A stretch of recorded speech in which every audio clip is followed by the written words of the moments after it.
এসেছে প্রতি রমজান মোবারকে হযরতে জিবরাইল আসতেন, হুজুরকে বলতেন, হুজুর আপনি তেলাওয়াত করেন আমি শুনি, যতটুক নাজিল হয়েছে পড়েন। হুজুর পড়তেন, জিবরাইল শুনতেন, আবার জিবরাইল পড়তেন, হুজুর শুনতেন।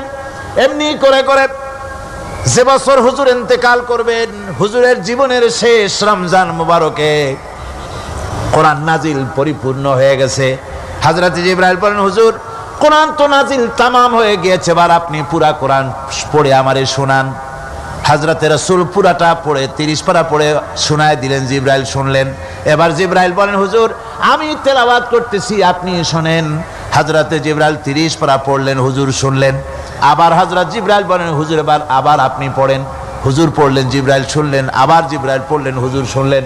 তার মানে হলো হুজুর যে বছর ইন্তেকাল করলেন ওই বছরের রমজান মোবারকে হযরত জিবরাইল 2 বার পড়েছেন, হুজুর শুনেছেন, আর হুজুর 2 বার পড়েছেন, জিবরাইল শুনেছেন, যাতে করে একটা জের জবর, একটা আয়াত, একটা সেমিকোলন যেন বাদ না পড়ে যায়। শাহরু রমাদানাল্লাযী উনজিলা ফীহিল কুরআন, রমজানের পবিত্র মাসে আমি অবতীর্ণ হয়েছি। সুবহানাল্লাহ।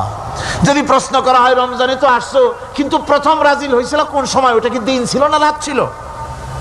কোরআন তার জবাবে বলে, ইন্না আনজালনাহু ফি লাইলাতিল কদর, কদরের পবিত্র রাতে আমি এই পৃথিবীতে আমার আগমন ঘটেছিল। যদি প্রশ্ন করা হয় বুঝলাম সবই, কেন নাজিল হয়েছে তুমি? এই পৃথিবীতে তোমার আসার উদ্দেশ্য কি, মূল কাজটা কি? এই প্রশ্ন যদি করা হয়, কোরআনে কারীম তার জবাবে বলে, শোনো কেন এসেছি।